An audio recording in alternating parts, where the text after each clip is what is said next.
I still don't understand why I stayed there that night. Out of everything that happened, I keep coming back to one thing: the sound of the doorbell, because nobody ever walked through that door. I was working the night shift at a small roadside diner off a quiet highway, the kind of place that stayed open mostly for truck drivers passing through. That night was dead from the start. At first, everything was normal. I wiped down the counter, checked the register, listened to the refrigerators in the kitchen cycle on and off, just another slow shift. Then the doorbell rang. Clear as day, like someone had just walked inside. I looked up immediately. The front door was closed. There were no headlights outside, no cars in the parking lot, no footsteps, no movement at all. The dining area was completely empty. For a second, the air felt heavier. Then everything went back to normal. I told myself the bell was probably malfunctioning. A few minutes later, I heard a loud metallic bang from the kitchen, like something heavy had fallen onto the floor. I froze. There were no customers. I was sure of it. The sound came again. This time it was a slow scraping noise, metal against metal.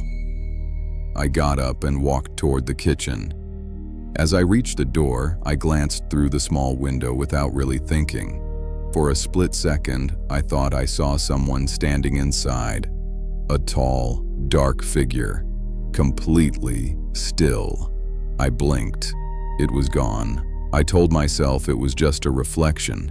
Then I opened the door. The kitchen felt colder than usual. Every refrigeration unit seemed to be running at the same time. The hum filled the room. The freezer door was slightly open. The scraping sound had stopped. I stood there, listening. Nothing. Just the noise of the equipment. I walked toward the freezer. That's when I heard something from the dining area. Footsteps. Slow footsteps. Not running, not rushing, just moving between the booths. A chill ran through me. I turned toward the kitchen door. From where I stood, I could only see the dining room through the small window in the door. I stared at it. Then a shadow moved across the glass. Fast. Gone in a second. The same tall shape. But this time it was in the dining area, not the kitchen. My stomach dropped. The footsteps continued, slowly moving around the room. Then they stopped. Silence.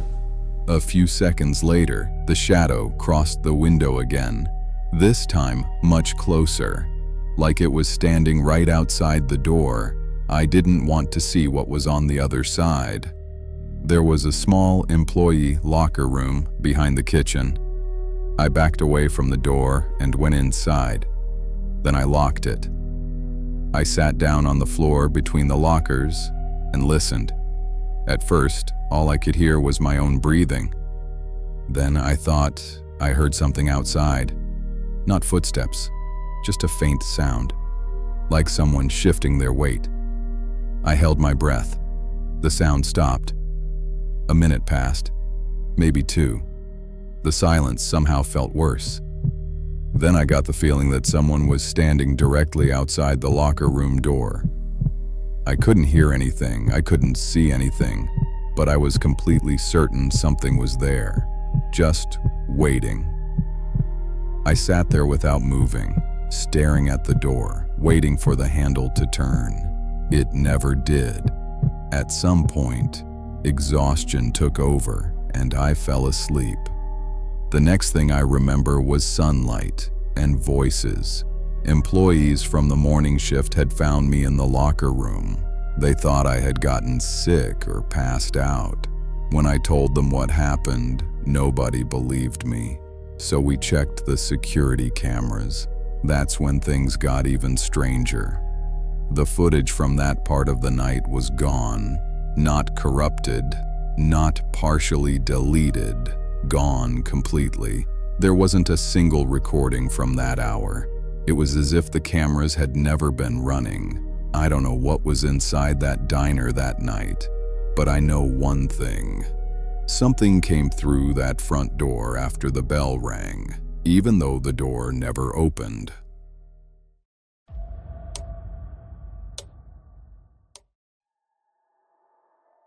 The man standing at pump 4 had no face. At least, that's what I thought I saw.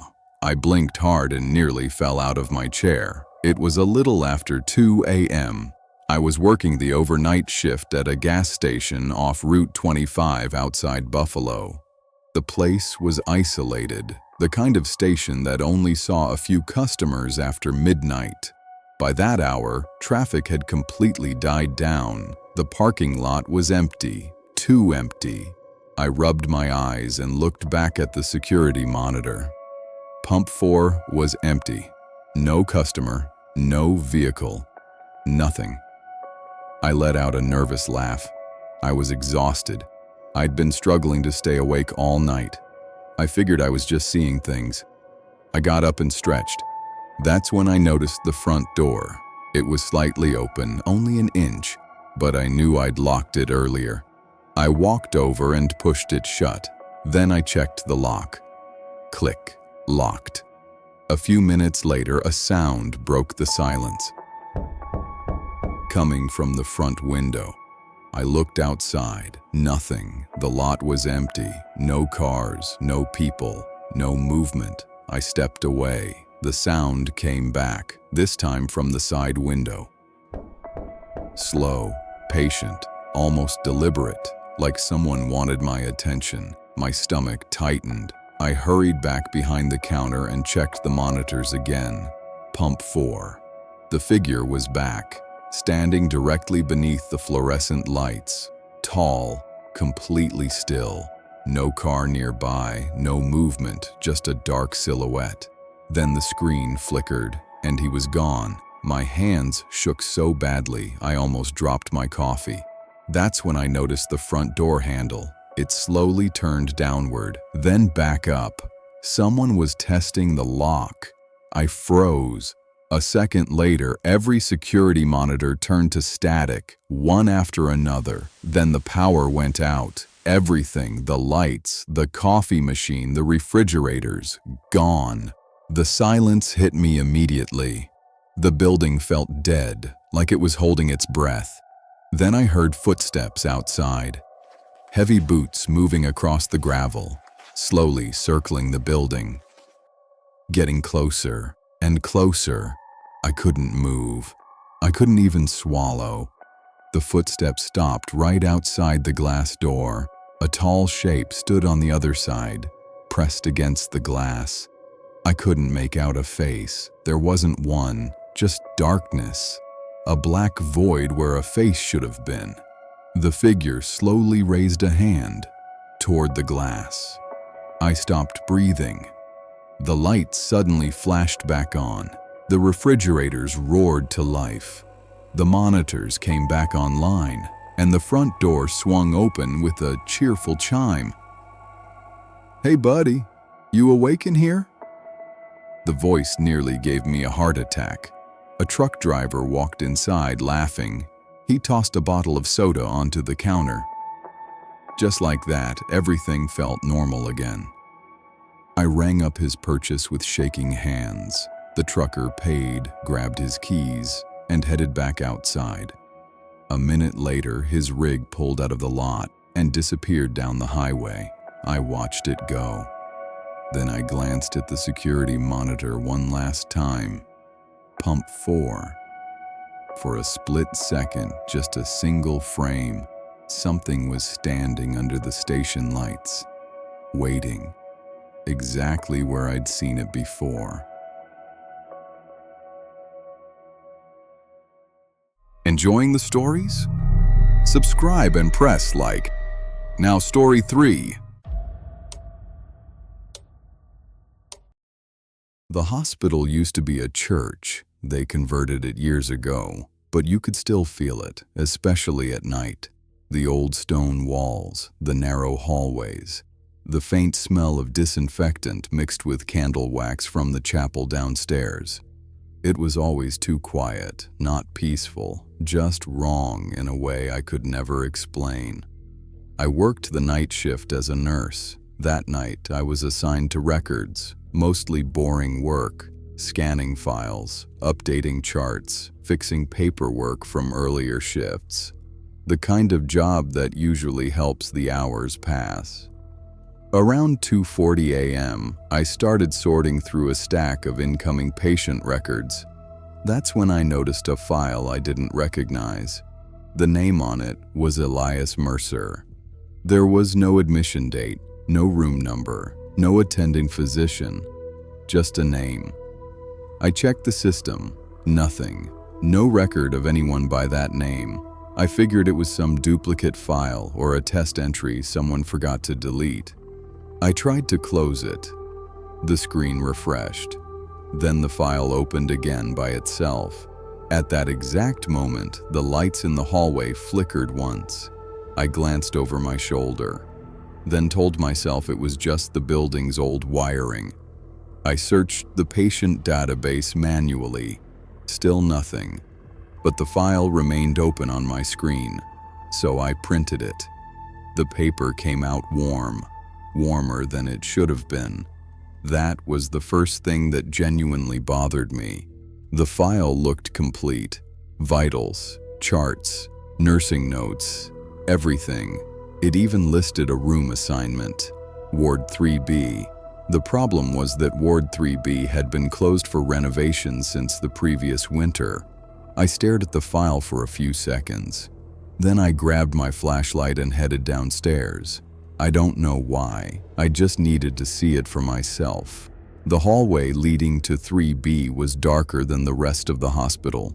Most of the lights were off. Dust drifted through the beam of my flashlight. At the end of the corridor was the door, closed. What caught my attention wasn't the door. It was the patient monitor mounted outside the room. It was on. A heartbeat traced across the screen. One room, one bed, occupied. I stood there staring at it, longer than I should have. Then the rhythm skipped once, just a tiny stutter, before returning to normal. I told myself it had to be some kind of system error. I opened the door. The room was empty. No patient. No equipment, no sheets, nothing, just a hospital bracelet lying on the floor. I picked it up. The name printed on it read, Elias Mercer.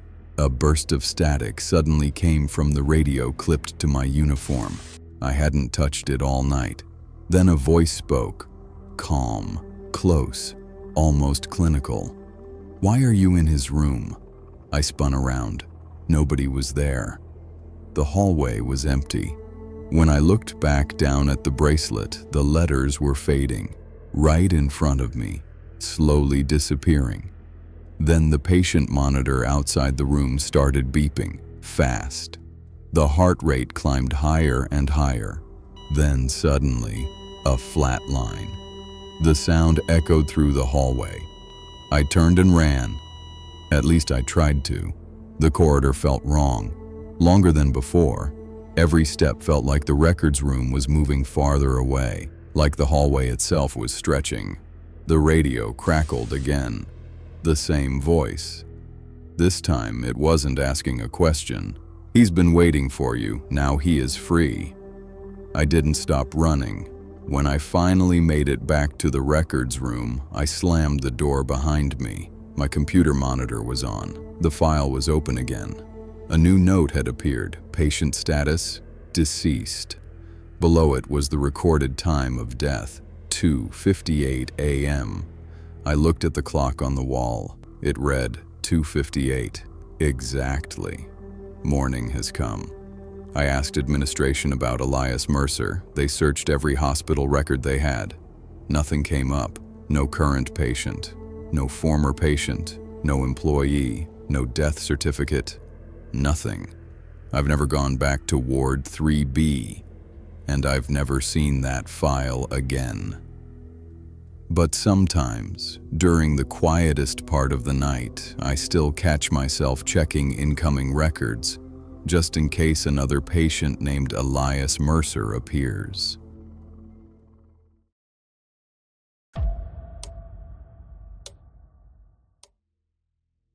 I still can't look at my rearview mirror without my chest tightening.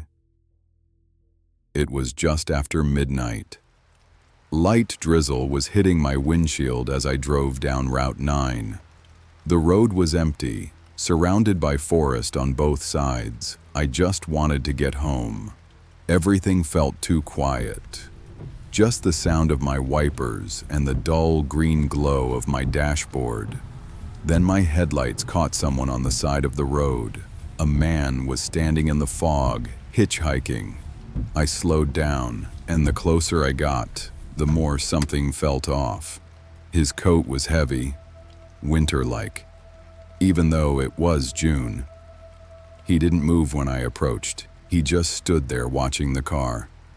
Before I really thought about it, I unlocked the door.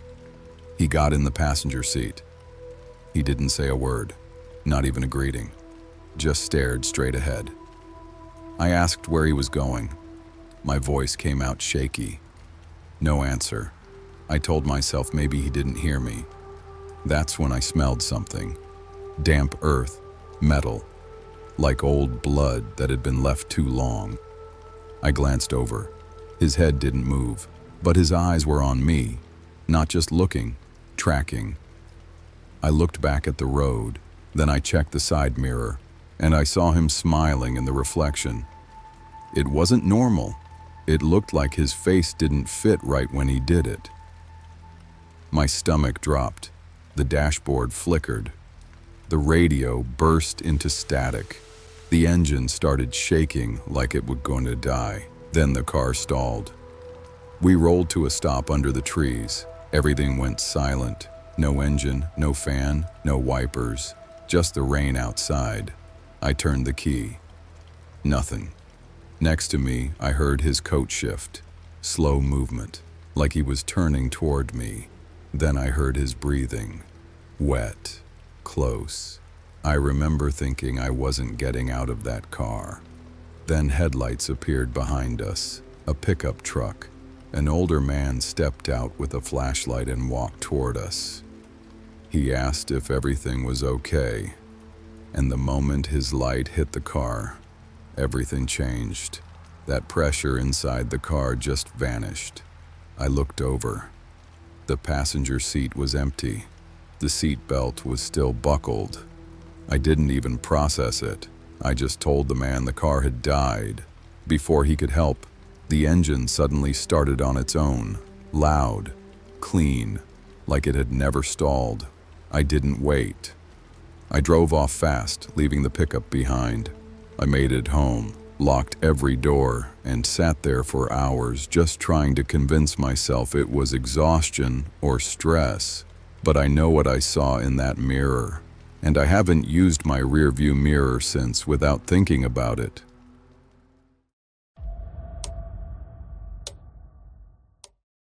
I found out way too late that 3 night watchmen had disappeared from the city library over the last 30 years. The police never figured out what happened to them. The only thing they ever found was a flashlight left burning on the floor of the archive hall. I didn't know any of that when I took the job. I was a college student looking for extra money during the semester. Night security at the library seemed easy enough. On my first shift, the old caretaker, Mr. Harris, handed me a ring of keys. As I turned to leave, he suddenly grabbed my shoulder. His expression changed. He glanced down the hallway before leaning closer. "Remember one thing, kid." His voice dropped to a whisper. "No matter what you hear, never pick up any books that fall from the 13th shelf." I laughed awkwardly. He didn't. Just walk away. I figured it was some weird story they told every new hire. Nothing more. My shift started normally. A few patrols, a few security checks. Nothing unusual. Around 3 in the morning, I was walking through the archive hall. The place was completely silent. Tall oak shelves stretched from floor to ceiling. Most of the books looked ancient, like nobody had touched them in decades. I swept my flashlight across the dusty shelves. Then I heard it. A heavy thud, loud enough to echo through the entire hall. I froze. The sound had come from somewhere behind me. Slowly, I turned around. At the base of the 13th shelf sat a massive black book. It hadn't been there a moment earlier. The cover was made of cracked leather. There was no title, no writing at all, only a strange design pressed into the surface. It looked almost like a face. Its mouth stretched open in a silent scream. The book lay open on the floor, and the pages were moving. Not from air, not from a draft. They were rising and falling ever so slightly, like something was breathing. Mr. Harris's warning immediately came back to me. I should have walked away. Instead, I stepped closer. That's when I heard the whisper. It came from deep inside the darkness between the shelves. Dry, raspy, like dead leaves scraping across concrete. "Pick it up." The voice paused, then continued. "Put it back." Another pause. "The order is broken." The temperature dropped instantly. My breath fogged in front of me. Every instinct told me to run, but I couldn't move, or at least not the way I wanted to. My legs carried me forward on their own, one step, then another. My arms reached down. I tried to fight it. Nothing happened. My fingers touched the leather cover. It felt ice cold. The second I made contact, the pages began flipping wildly. I looked down. There wasn't any printed text inside, only names and dates, written by hand, line after line, page after page. Thomas, October 14th, 1994. Nick, March 3rd, 2012.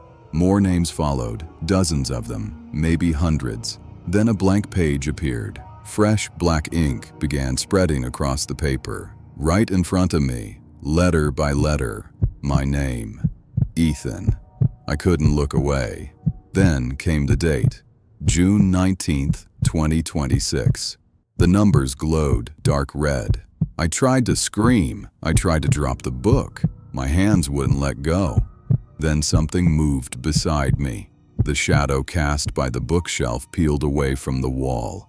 At first, I thought my eyes were playing tricks on me. Then it stood up, a towering silhouette, too tall, too thin, with long black arms reaching toward me. It rushed forward, fast, far too fast.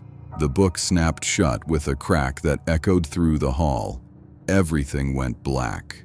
The next morning, Mr. Harris found only one thing in the archive hall. My flashlight, still lying on the floor. Its fading beam pointed into the darkness. They never found me, just like they never found the others. And on the 13th shelf, the black book sat quietly in its usual place, waiting for the next night watchman.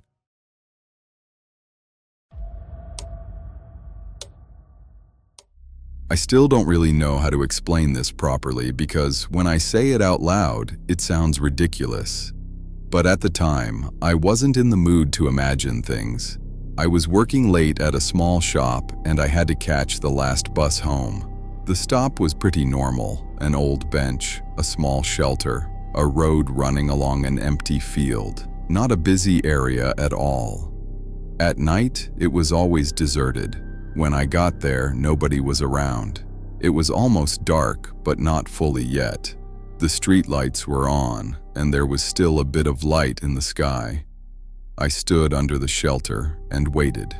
At first, everything was fine. I was on my phone, checking it every now and then. It was quiet, but normal quiet. Comfortable. Then the first flicker happened. One of the streetlights blinked off for a second. Then another one. I thought it was just a power issue. Nothing strange. But a minute later, it happened again. And that's when I noticed something. Every time the lights flickered, something around me changed. At first it was small. I would look up and feel like the world had shifted slightly. Same place, but not quite. Then it got clearer. When the light went out completely, the world wasn't just darker. It was different. The road still ran in front of me, but it looked older. No smooth asphalt, rough ground instead. The buildings in the distance looked older too, almost unfinished. Wooden poles instead of modern streetlights. And the silence wasn't just quiet. It felt like there was no modern life at all. No cars, no hum of electricity, just stillness. Then the light would come back, and I'd be back at the normal bus stop. At first I told myself I was just tired, that my mind was messing with me, but it kept happening. Every flicker felt like a switch between two versions of the same place. And the weird part was that the other version started feeling more stable, more real.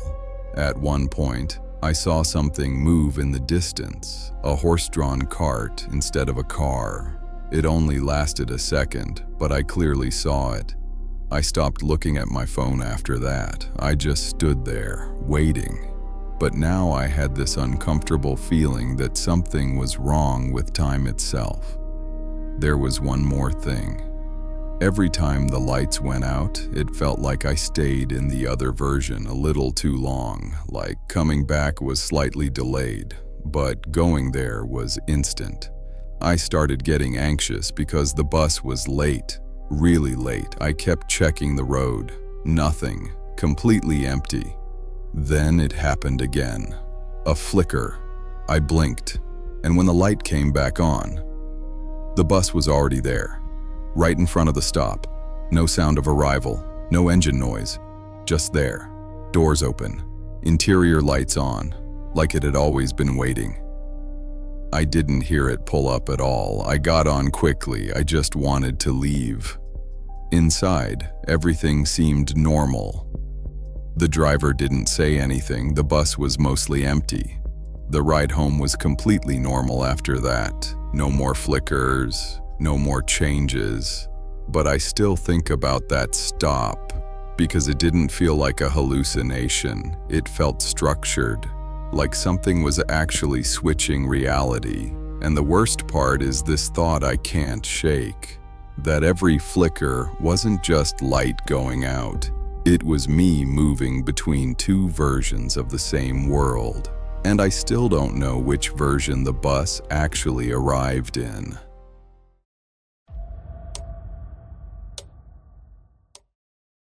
I knew something was off before I even started the engine. That afternoon, my company assigned me a replacement truck because my usual rig was in the shop for maintenance. From the outside, everything looked normal. The cab was clean. The inspection sticker was brand new. There wasn't a scratch on it. But when I opened the driver's door, I noticed something carved into the plastic above the dashboard. 3 words. Don't stop for her.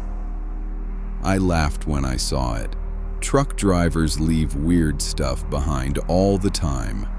That night, I was hauling a load of electronics down a 2-lane highway that cut through miles of empty farmland. It was well past midnight, hardly any traffic. The truck ran perfectly. The engine sounded great. The GPS worked fine. The CB radio occasionally picked up distant conversations from other drivers.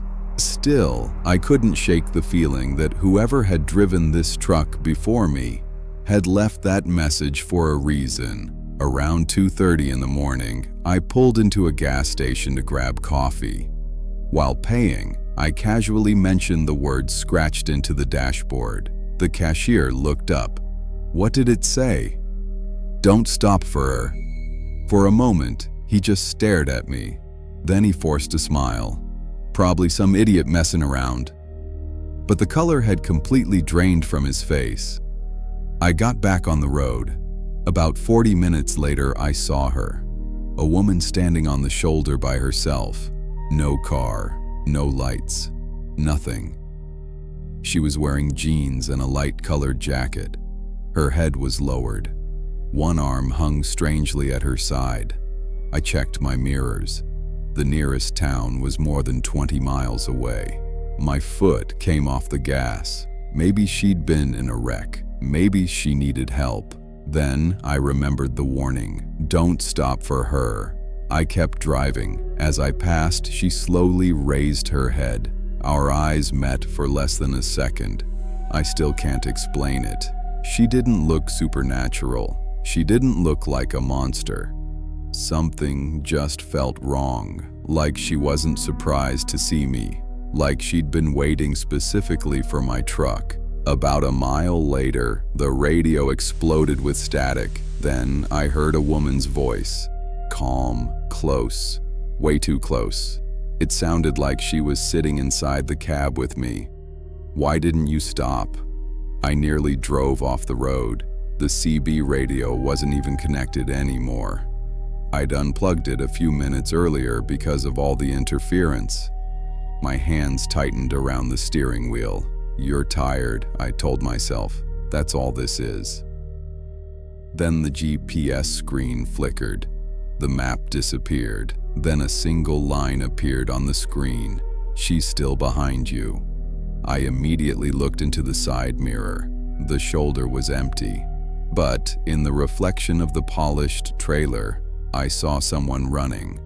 Not behind the truck, beside it, keeping pace with me at 65 miles an hour. My heart practically stopped. I slammed my foot on the accelerator. The engine roared. The figure stayed right there, head down, arms pumping, matching my speed perfectly. Then she snapped her head toward the mirror and looked directly at me, right at me. I hit the brakes. The truck skidded hard. When I finally looked back, the road behind me was completely empty.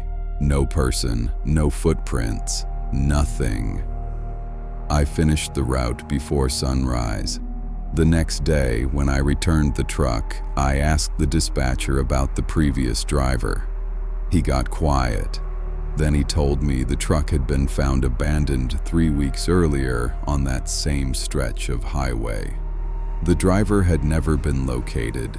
Right before leaving the yard, I checked the dashboard one last time. The original message was still there, but underneath it, carved into the fresh white plastic, was something new. There was a new message. "Thanks for not stopping."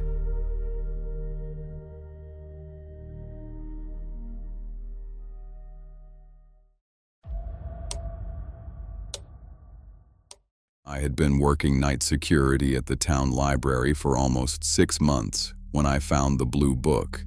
It was 2:17 a.m. I was sitting alone at the circulation desk when I noticed a thick blue book resting on the return counter.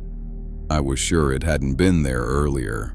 There was no barcode, no title, no author's name, just a plain blue cover. I picked it up and opened it. Inside were photographs, hundreds of them, pictures of the town, the diner, the church, the elementary school. Most of them looked old. At first, I assumed it was some kind of local history project. Then I noticed something strange.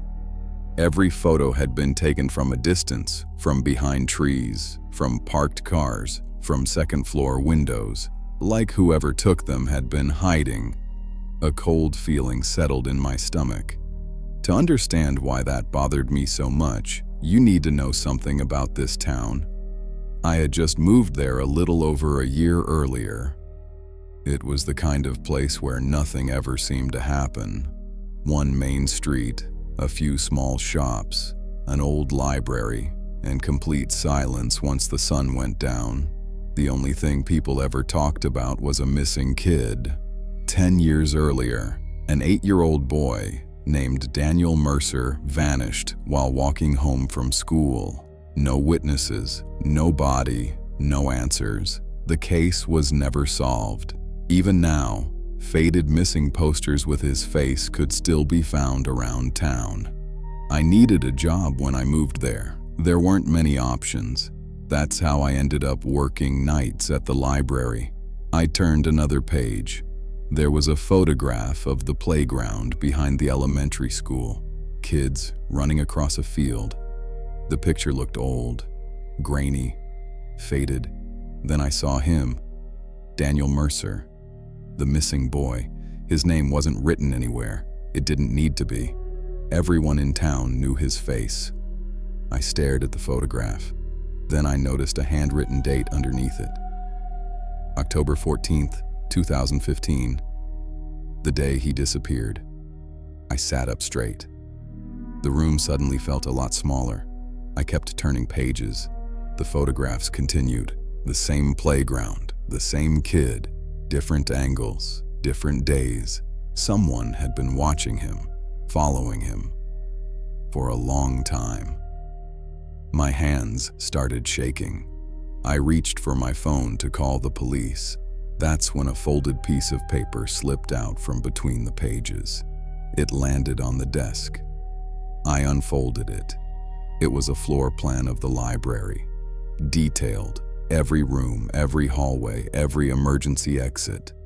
One section had been circled in red, the archive storage room in the basement. I don't know why, but I immediately looked at the security monitors. The basement camera feed was sitting in the corner of the screen. The archive door was open. I knew for a fact it had been locked. Then, something moved on the camera, just for a second.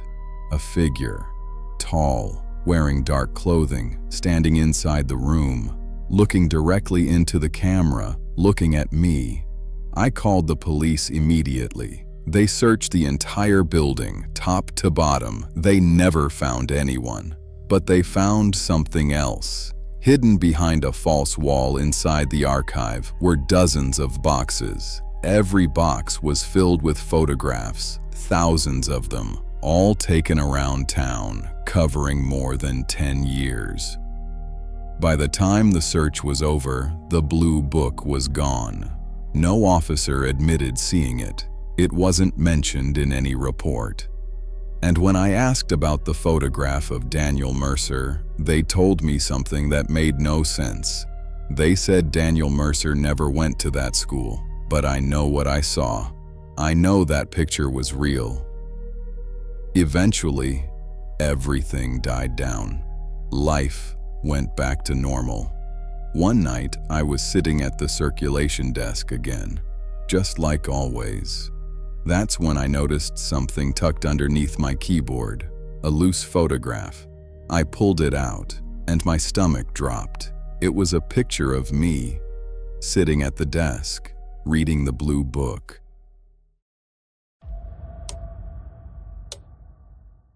The road was completely empty. It was that strange time between 3 and 4 in the morning when everything feels frozen and the highway stretches ahead like an endless black ribbon. The diesel engine in my Freightliner hummed beneath me, sending a steady vibration through the steering wheel. I was hauling a load of frozen food from Ohio to New Jersey, cutting through the hills and dense forests of Pennsylvania. My headlights only lit up the white lane lines and the walls of trees on both sides of the road. Nothing else.